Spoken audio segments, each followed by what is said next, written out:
Call receive করতে চাই না এরপর আমরা হচ্ছে একটা কোশ্চেন লিখি একটি নিরেট গোলকের কেন্দ্রগামী অক্ষের সাপেক্ষে জড়তার ভ্রামক I = 2/5 জি এরপর হচ্ছে পৃথিবীর ভর এবং ব্যাসার্ধ উভয় দ্বিগুণ করা হলে কত দিনে 1 বছর হবে এটা হচ্ছে আমাদের কোশ্চেন এবার আমরা দেখি নিরেট গোলকের জড়তার ভ্রামক দেয়া আছে এটা এখন আমরা যদি ধরে দেখো প্রথমে আমরা লিখি ধরে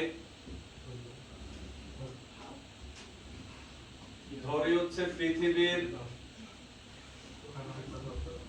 কথা বললাম দেখো ভর হচ্ছে m1 পৃথিবীর ব্যাসার্ধ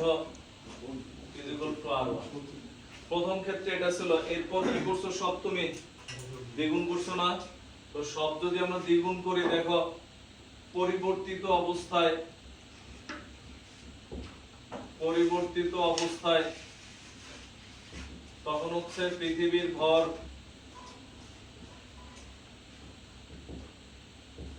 ভর m2 = কত 2m1 ভর দ্বিগুণ করতে বলছে এরপর হচ্ছে পৃথিবীর ব্যাসার্ধ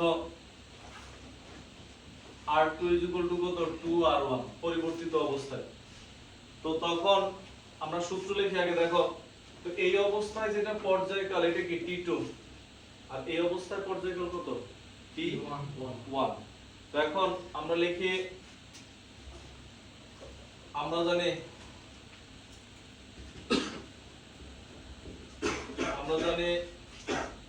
I1 omega 1 = I2 omega 2 বা I1 সমান কত এই যে 2/5 mr²। এই কারণে এটা বলে দিছে যদি নাও বলে দিত পৃথিবী কি নিরেট গোলক এর কেন্দ্র দিয়ে গেছে ভর কেন্দ্র দিয়ে গমনকারী অক্ষের সাপেক্ষে জড়তার ভ্রামক সূত্র এটা তোমার জন্য সুবিধা করার জন্য এটা দিয়ে দিছে তো I1 এর পরিবর্তে হবে 2/5 m1 r1² বড় হাতের আর কেন লিখছি পৃথিবীর ব্যাসার্ধ তো বড় হাতের দিয়ে লিখি কারণে ছোট হাতের আর লিখলেও হইতো সমস্যা নেই এখানে কত 2/5 m2 r2² বুঝছি আমরা এই 2/5 কাটাকাটি বাদ এখানে হচ্ছে m1 r1² দাঁড়াও আছে ইনটু ওমেগা 1 এর মান কত 2π/t মানে হচ্ছে আমরা I1 এর মান বসাইছি 2/5 m1 r1² ওমেগার মান কত 2π/t সমান সমান 2/5 m2 r2² ইনটু কত 2π/t2 বুঝছি আমরা এরপরে হচ্ছে আমরা যদি লিখি এখানে এটা কাটাকাটি যায় যা কাটাকাটি যায় সব আগে বাদ দেই আমরা তাহলে এখানে থাকে হচ্ছে কি m1 r1² নিচে কি t1 2/3 আর 2/5 এটা 5 দেখো এখানে হচ্ছে আমাদের নিচে থাকে t1 আর এখানে কি থাকে m2 r2² নিচে কি t2 বা এর মান বসাই নিচে t1 m1 r1² = m2 এর মান কত 2m1 ইনটু r2 এর মান কত 2r1 হোল স্কয়ার মানে একবারে লিখে দিলে কত আসবে 4r1² বুঝছি আমরা আর নিচে কত t2 কাটাকাটি গেলে কি থাকে দেখো তো 2m1 এখানে থাকে 1/t1 আর এই পাশে থাকে 8/t2 এটা মানে m1 আর 2m1 2 তো সংখ্যা এই 2 আর 4 গুণ করলে কত আসে 4 দুগুণে 8 m1 কাটাকাটি যায় r1² কাটাকাটি যায় থাকে 8 দেখো এরপরে হচ্ছে কত থাকে তাহলে দেখো বা t2 = 8t1 মানে কি মানে হচ্ছে ভালো করে খেয়াল করো মানে হচ্ছে শুরুতে পৃথিবীর t1 মানে কি পর্যায়কাল তো এর যা হবে এখানে t1 এর মান কি হবে তার 8 গুণ বেশি বলছে কি কতদিনে 1 বছর হবে তো প্রথমে পৃথিবী নিজ অক্ষের চারপাশে একবার ঘুরে আসতে কতক্ষণ লাগে 24 ঘন্টা একদিনে কয় ঘন্টা 24 ঘন্টা তাহলে এখানে t2 কত আমরা যদি দেখি দেখো অতএব t2 সমান কত আছে 8 কত আসে 24 এত আবার 192 ঘন্টা আসে মনে হয় এত আবার এটা হচ্ছে t2 এর মান অঙ্কগুলো এখানে শেষ না দেখো আগে 24 ঘন্টা একদিন ছিল ভালো করে বুঝো আর এখন 192 ঘন্টা একদিন। তো আগে আগে 365 দেখো আগে টোটাল কয় ঘন্টা ছিল এক বছরে? 24 × 65। ওইটার এটা দিয়ে ভাগ দিলে এখন দিনের সংখ্যা চলে আসে। বুঝছো কথাগুলো? তো আমরা যদি লিখি যে অতএব দেখাইতেছি, অতএব পরিবর্তিত অবস্থায়, দেখো অতএব পরিবর্তিত অবস্থায় বছরে দিনের সংখ্যা, খেয়াল করো, তোমার যদি বলা হয় যে মনে করো টোটাল তুমি পাইলা মনে করো 4200 ঘন্টা, আমি যদি বলি 4200 ঘন্টা মানে কয় দিন, তুমি কি করো? 24 দিয়ে ভাগ দিবা, হ্যাঁ এতদিন। আর তোমার আমি বলে দিলাম যে ধরো একদিনে 192 ঘন্টা, তাহলে কয় দিন? তাহলে এটার কত দিয়ে ভাগ দিবা? 192 দিয়ে ভাগ দিবা। তো এখানে হচ্ছে এরকম বর্তমানে পর্যায়কাল 192 ঘন্টা, তার মানে আগে টোটাল ঘন্টা ছিল কত? দেখো আগে এক বছরে, বছরে কয় দিন? আগে একদিনে ঘন্টা ছিল 24, আর এক বছরে ঘন্টা ছিল কত? মানে এক বছর মানে কত দিন? 365। এখন এইটা বর্তমানে কত দিন, এটার জন্য কি করবা? 192 ঘন্টা একদিনে, তখন কত আসে? ভাগ কত? 192, এত দিন কত আসে? মেশিনটার কাছে মেশিন কত আসে দেখো, মেশিন না মেশিন নাই তাদের লেখো, কথা বল না, লেখো তাড়াতাড়ি। বছরে দিনের সংখ্যা কত আসছে তাহলে? 45.63 এত দিন, তার মানে এখন 45 দিনে এক বছর। বুঝছি আমরা 45 দিনে এক বছর, কারণ কি? কারণ একদিন তো 192 ঘন্টা। লেখো লেখো, কথা না বলে বন্ধু উঠাও, তাড়াতাড়ি উঠাও, এক্সট্রা কথাই বলো না, পড়া কিন্তু আগাইতেছে না, পরে ঝামেলা করবো, সিলেবাস শেষ হবে না। লেখো অন্তপক্ষে ফিজিক্স, এখন ফিজিক্সের সিলেবাস অনেক বড়। 45.63 এত দিন।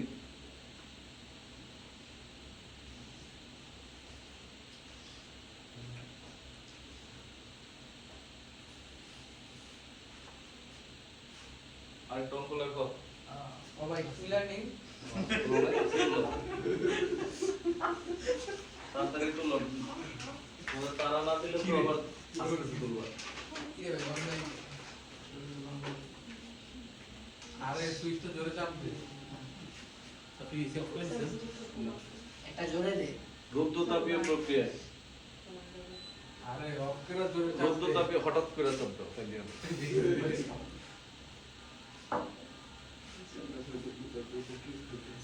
ওইগুলো দিয়ে ফিজিক্স বোঝানোর জন্য সুইচ লুজ কাট করছি। সত্যি হ্যাঁ তোমার জন্য সত্যি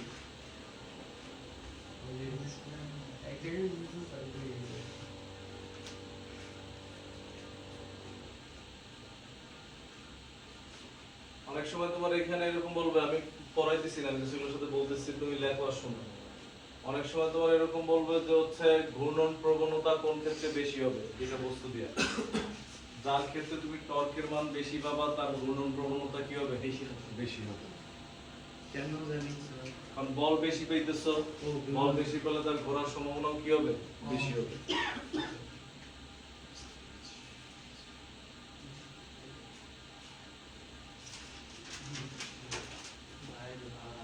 বাসায় গিয়ে চেক করিস পরে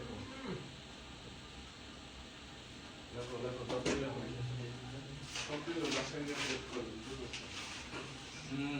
লেখো।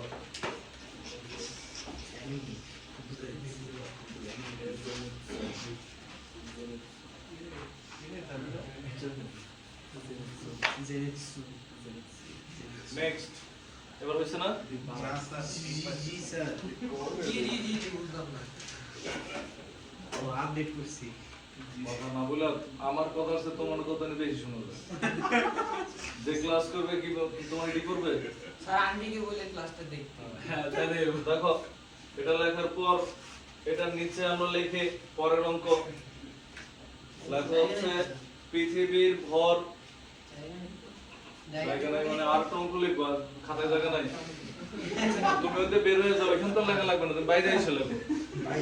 ভাই স্যার বলো না এটা চলে গেল না না, এই গ্যাপে না, একদম একদম এই জায়গায় চলে আসো। লেখো পৃথিবীর ভর তো ঠিক হ্যাঁ কত কিছু লেখো পৃথিবীর ভর ও ব্যাসার্ধ উভয়ে পৃথিবীর ভর ও ব্যাসার্ধ উভয়ে অর্ধেক হয়ে গেল, তাহলে কত দিনে 1 বছর হবে? এটা তুমি করবা। আগেরটা আমরা কি করছি দ্বিগুণ, এবার কি হইছে অর্ধেক। যেমন এখানে তোমার 45 দিনে 1 বছর হইছে, এখন হয়তো বা এখানে দিন কমে গেছে, এবার দিন বাইরে যাবে, দেখবা দিন হইছে যে মনে এমন হইতে পারে যে 2500 দিনে 1 বছর, 365 যাবে। বুঝছো কথাগুলা? দেখো কারণ কি তোমার দেখো এই পৃথিবী আগের থেকে ছোট হয়ে গেছে, এখন ছোট হয়ে গেলে দ্রুত ঘুরে আসবে না, সময় তো কম লাগবে। একই প্রসেস বলছি আমরা, অর্ধেক হয়ে গেল। হ্যাঁ তাহলে কতদিনে 1 বছর হবে? কতদিনে 1 বছর হবে?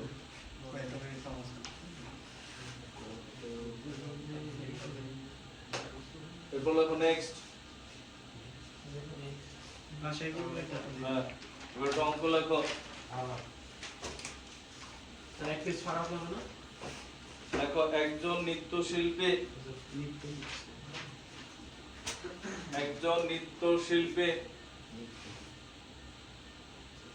নৃত্য বানান দোষটা বাইরে কথা বলতে কিন্তু আমি না করছি বারবার। একজন নৃত্যশিল্পী 2 হাত প্রসারিত করে 1 revolution per second, দেখো 1 revolution per second কৌণিক বেগে ঘুরছিল।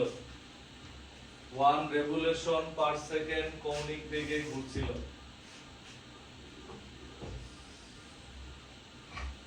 হাত সংকুচিত করায় যে রেভুলেশন REV, হাত সংকুচিত কি বলবো না এগুলো লেখো। হাত সংকুচিত করায় জড়তার ভ্রামক, হাত সংকুচিত করায় জড়তার ভ্রামক 1/40 ভাগ হয়ে গেল। হাত সংকুচিত করায় জড়তার ভ্রামক 1/40 ভাগ হয়ে গেল। তিনি বর্তমানে কত কৌণিক বেগে ঘুরবেন? কে ওই নৃত্যশিল্পী, তিনি বর্তমানে কত কৌণিক বেগে ঘুরবেন? দেখো এই অঙ্ক করার জন্য তুমি 7 লাইন লেখার জায়গা রাখো। এরপর দেখো কেন এই রেগুলেশন, এগুলা আমরা দেখি রেগুলেশন পার্সেন্ট, রেগুলেশন মানেটা কি? মানেটা হচ্ছে এটা হচ্ছে কৌণিক বেগ ওমেগা। আগে বুঝো, তোমার লেখা খেয়াল করো। এই হচ্ছে একটা বৃত্তাকার পথ, বৃত্তাকার পথে একটা বস্তু ঘুরতেছে। দেখো বৃত্তাকার পথে একটা বস্তু যখন ঘুরে, রেভলিউশন পার সেকেন্ড কৌণিক বেগের একক এটা। এর চেঞ্জ করে তোমার কি রেডিয়ান পার সেকেন্ড আনা লাগবে। রেভলিউশন থেকে রেডিয়ানে আমরা কিভাবে, রেভলিউশন থেকে রেডিয়ানে আনার উপায় কি? দেখো এই বৃত্তাকার পথে যখন ঘুরে, এখান থেকে পুরোটা একবার ঘুরে আসে, এটা হচ্ছে 1 রেভলিউশন, এক চক্র। রেভলিউশন মানে হচ্ছে ঘূর্ণন, মানে একবার ঘুরে আসছে। তার মানে একবার ঘুরে আসলে কোণের পরিবর্তন হইছে কত? 2 পাই, 360 ডিগ্রি, মানে পায়ের মান 180 আর এক পাই 180, 2 পাই। তো এই রেভলিউশন কে যদি তুমি রেডিয়ানে নাও, এটা মানে হচ্ছে 2 পাই রেডিয়ান। বুঝছি আমরা? এখন পার সেকেন্ড আছে, পার সেকেন্ড সমান যদি পার মিনিট থাকতো, মিনিট থাকলে তখন কি করা লাগতো? এই যে দেখো এখানে যদি এরকম থাকতো রেভলিউশন পার মিনিট, তখন আমরা কি করতাম? মিনিটে সেকেন্ডে করতাম। কিভাবে করতাম? 60 দিয়ে ভাগ দিতাম। বুঝছেন? ওই যে কিলোমিটার পার আওয়ার যেমন মিটার পার সেকেন্ডে আনতাম, এখানে সেম রেভলিউশন সরাইতে গেলে তোমার কি করা লাগবে? অনেক সময় এরকম দিয়ে দিবে যে মনে করো বললো 2 rpm, তুমি তো বুঝতেছো না এটা কি ওমেগার মান, রেভলিউশন পার মিনিট।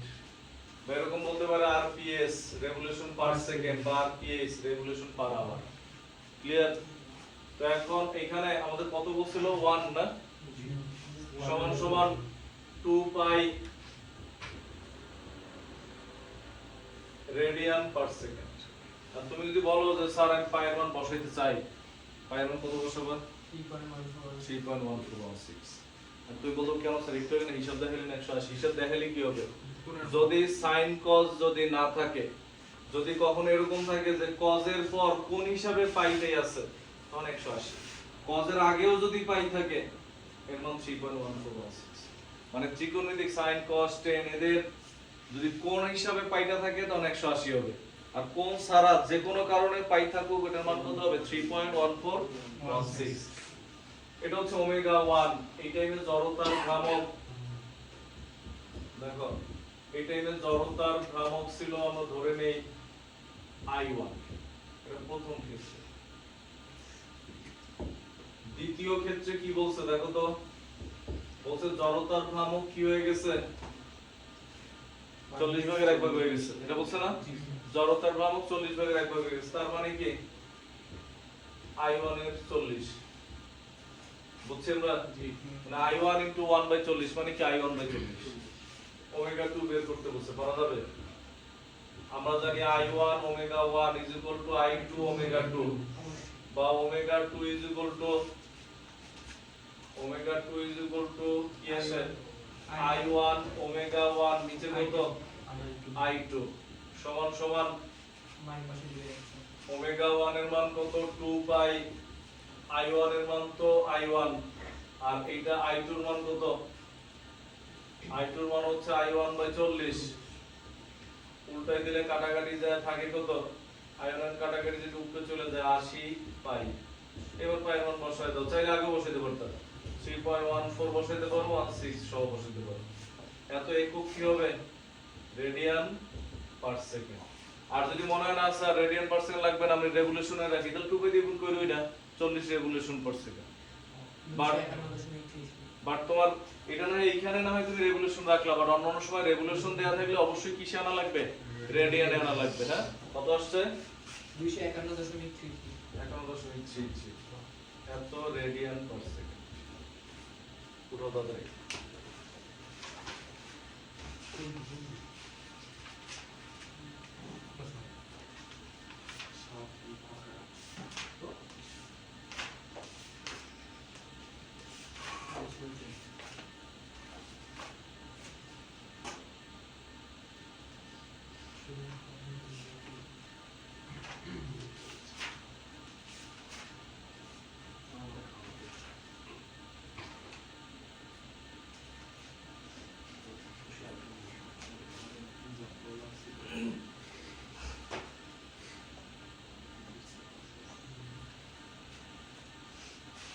বাসায় যাওয়ার আগে তোমার 4-5টা সিকিউ দিব তোমার কাজ হচ্ছে ওগুলা করতে পারো বা না পারো উদ্দীপক উঠায় গল্প উঠে দাও অ্যানসার করতে পারলে ভেরি গুড না পারলে গুড বাট না উঠাইলে কেন প্রবলেম পাইলে কোনো গিফট দিলে করা যায় দিলাম দিলাম গিফট সমস্যা নেই জান দেখি একদিন ক্লাস করে পারবি না আমি সহজ কোশ্চেনই দিব ওটাই দেব তুমি কোন তো বুঝে যাও আমরা একটু টেস্ট করব লেখো তাড়াতাড়ি লেখো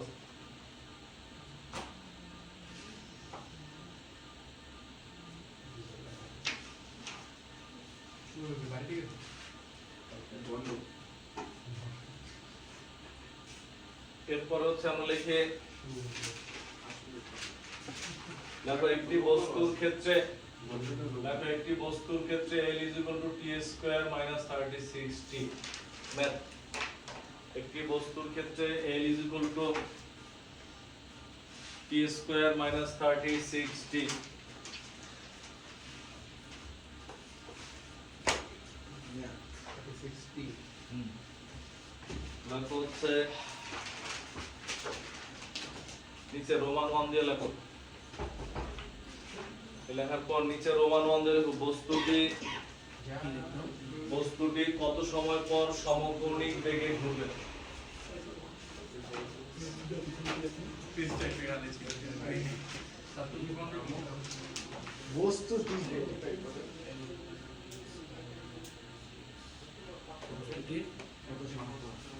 কত সময়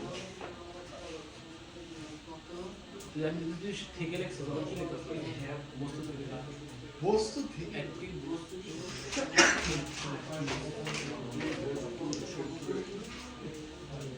একটা বস্তু আচ্ছা এই সমস্যা বল লাগে তোমার পরিচয়টা সমাবা ও সমস্যা থেকে আকাশ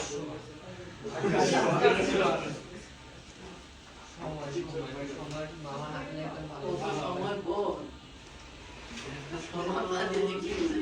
ভাগো আমরা লিখছি এটা নিচে এক নাম্বার দিয়ে লেখো হ্যাঁ ওইটা তো বলতেছি এটা লিখছো এটা লেখার পর লিখছো একটি বস্তুর ক্ষেত্রে এটা সমান এটা এবার এক নাম্বার দিয়ে লেখো বস্তুটি কত সময় পর সমকৌণিক বেগে ঘুরবে হ্যাঁ সফল বস্তুটি কত সময় পর সমকৌণিক বেগে ঘুরবে রোমান 2 দিয়ে লেখো আস্তে বলা যাবে না তাহলে তোমরা কানে শুনবে না ধীরে বলা যেতে পারে ধীরে ধীরে বলেন স্যার দেখো বস্তুটি কত সময় পর সমকৌণিক বেগে ঘুরবে লিখছো জি স্যার স্যার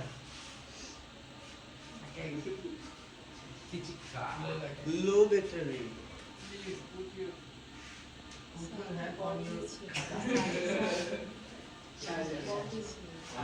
এরপরে আমরা লিখে 2 নাম্বার দিয়ে লেখো কত সময় পর টর্ক প্রত্যাহার করা হয়েছিল আচ্ছা শোনো কত সময় পর টর্ক প্রত্যাহার করা হয়েছিল কত সময় পর টর্ক প্রত্যাহার করা হয়েছিল এবার দেখো ভালো করে আমরা যদি দেখি এটা দেয়া আছে হ্যাঁ তো আমরা এটা দেওয়ার পর দুইটা কোশ্চেনের অ্যানসার কিন্তু সেম কেন সেম দেখো আমরা এখান থেকে অঙ্ক শুরু দেখো আমরা জানি একটু আগে আমরা প্রমাণের মধ্যে লিখছিলাম দেখো tau is equal to dl dt দেখো লিখছিলাম জি sir tau is equal dl dt এর পরিবর্তে টাউ লিখছিলাম দেখো বুঝছেন না এবং এটা কোনটা জানো এটা হচ্ছে কৌণিক ভরবেগের পরিবর্তনের হার তুমি যারা 9 10 এ পড়ছো যে ভরবেগের f সমানুপাতিক f m এ যে ভরবেগের পরিবর্তনের হার বলের সমানুপাতিক আর এটা হচ্ছে কৌণিক ভরবেগের পরিবর্তনের হার এটা লেখার পর বা tau is equal to dl হচ্ছে d dt l এর তো একটা মান আছে শুধু l এর মান কত t স্কয়ার মাইনাস 36t বুঝছি আমরা l এর মান বসাই দিছি যে d dt এর l এর মান বসাইছি এরপর কি বা টাউ ইজ ইকুয়াল টু এই যে t স্কয়ার এর ব্যবকলন করলে কত আসবে 2t উপরের পাওয়ারটা আগে আসে আর উপরে যা থাকে তার থেকে এক কম হয় তো এটার আগে কত আছে 2 আগে আসছে আর 2 এর থেকে এক কম বুঝছি আমরা মাইনাস এটারে ব্যবকলন করলে কত আসবে 36 থাইকা যাবে শুধু t রে ব্যবকলন করলে কত 1 মানে হচ্ছে 2t 36 বুঝছি আমরা একটু এবার দেখি আমরা ফার্স্ট কোশ্চেনে কি বলছে সমকৌণিক বেগে ভালো করে বুঝো নরমালি কৌণিক বাদ দিয়ে দিলাম যদি বলতো সমবেগে বুঝছো সমবেগে চললে বলের মান কি 0 টর্ক 0 হলো বুঝছি কেন বলের মান 0 দেখো এই সমবেগে চললে ত্বরণ a = v - u/t বেগ সমান হলে ত্বরণের মান কি হবে শূন্য শুনো না আর ত্বরণ শূন্য মানে f = m এটা 0 মানে কি f এর মানও কি 0 মানে সমবেগে চললে আমাদের কি আসে বল শূন্য এখানে বলছে সমকৌণিক বেগে তার মানে কি কৌণিক বল শূন্য যেহেতু কৌণিক শব্দ আছে আমরা সম্মান জানাই কৌণিক শব্দ নিয়ে নিলাম যে কৌণিক বল শূন্য কৌণিক বলের নামই তো টর্ক তো আমরা যদি লিখি প্রশ্ন মতে tau is equal two 0 but 2t minus 36 is equal to 0 but 2t is equal to 36 t is equal to 8 এডমিশনে আসে কোশ্চেন মানে 8 সেকেন্ড পর কি হবে সমকৌণিক বেগে চলবে আর 8 সমকৌণিক বেগে চলা মানে কি বল 8 সেকেন্ড পর কি টর্ক সরায় নিছে আমরা বল সরায় নিছি এটা না তাহলে সেকেন্ড কোশ্চেন এটাই ছিল কত সময় পর টর্ক প্রত্যাহার করা হয়েছিল টর্ক সরায় নেওয়া হয়েছিল দুটো অ্যানসার স্যার টি 18 হবে 18 ডিগ্রি সুপ্ত তারপরে তো হবে এক তুমি ওই যে উঠে এসে মুছে দিছো কেন লেখো তাড়াতাড়ি আমি উত্তর থাকলে কইতে যে ক্যামেরা ধরে কিন্তু লেখো লিখছিস তোমার তো গায়েব হয়ে যাচ্ছে এটাই তো কইতেছি আমি বুঝতে পারি সাদা দেবো গায়েব হয়ে যাচ্ছে বুদ্ধি ব্যাগে রাখছো তো তো তুমি 5টা 15 20 দিছো স্বাধীনতা সত্য হয় দুই চুক্তিতে নাম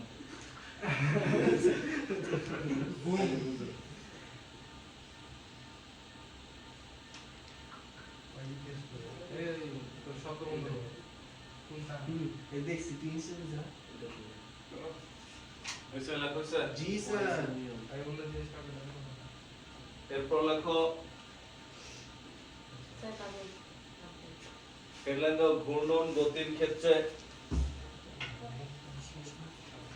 না এটা শেষ হচ্ছে না হেডলাইন দাও ঘূর্ণন গতির ক্ষেত্রে নিউটনের ঘূর্ণন স্যার দুই গতির নাম্বারটা এক বসে মাত্র কি বললাম দুটো আচ্ছা অ্যানসার কি রে ওই কইলো দুটো অ্যানসার এক আমরা দুই নাম্বার দিয়ে বলিস আবার শুনে দেখো হেডলাইন দাও ঘূর্ণন গতির ক্ষেত্রে নিউটনের গতিসূত্রের রূপ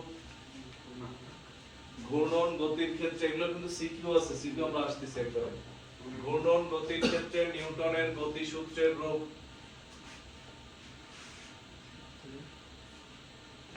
সহজ একদম দেখো নরমালি এই পাশে আমরা নরমাল গুলা লিখি দেখো প্রথম সূত্র কি ছিল মনে আছে নিউটনের গতিসূত্র প্রথম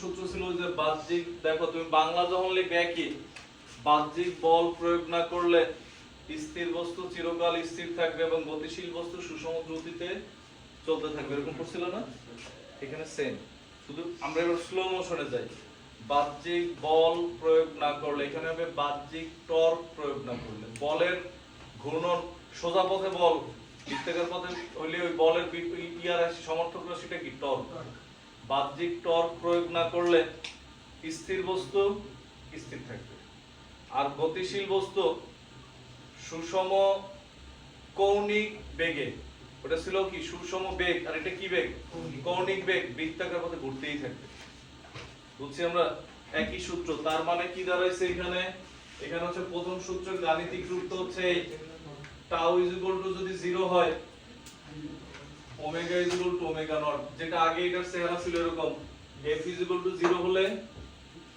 কি ছিল u is equal two v এরকম ছিল বুঝছি আমরা হ্যাঁ এটা প্রথম সূত্র দ্বিতীয় সূত্র কি ছিল তুমি মনে করার চেষ্টা করো ভরবেগের পরিবর্তনের হার প্রযুক্ত বলের সমানুপাতিক বল যেদিকে ক্রিয়া করে ভরবেগের পরিবর্তন সেদিকে ঘটে এবার আমরা খেয়াল করি স্লো মোশনে যাই ভরবেগের পরিবর্তনের হার এখানে হবে কৌণিক ভরবেগের পরিবর্তনের হার কৌণিক ভরবেগের পরিবর্তনের হার মানে কি এই যে dl dt এই কৌণিক ভরবেগ এর পরিবর্তন এই হচ্ছে হার সময় দিয়ে ভাগ কৌণিক ভরবেগের পরিবর্তনের হার কি ছিল এর উপর প্রযুক্ত বলের সমানুপাতিক এখানে কি প্রযুক্ত টর্কের সমানুপাতিক বলের পরিবর্তে কি টর্ক না এরপর কি ছিল বল যেদিকে ক্রিয়া করে ভরবেগের পরিবর্তন সেদিকে ঘটে এখানে কি হবে তাহলে টর্ক যেদিকে ক্রিয়া করে কৌণিক ভরবেগের পরিবর্তন কি হবে সেদিকে বুঝছি আমরা তো তখন এটা সূত্র হচ্ছে টাউ ইজ ইকুয়াল টু এটা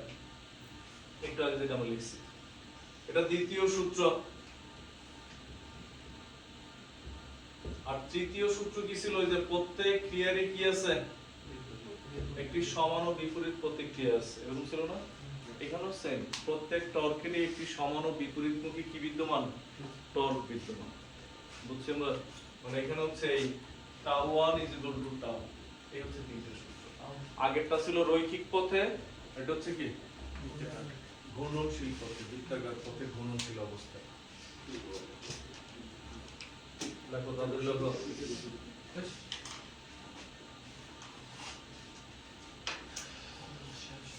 কিছু সিকিউর ছবি দিয়ে দিদি সেগুলো উঠাও হ্যাঁ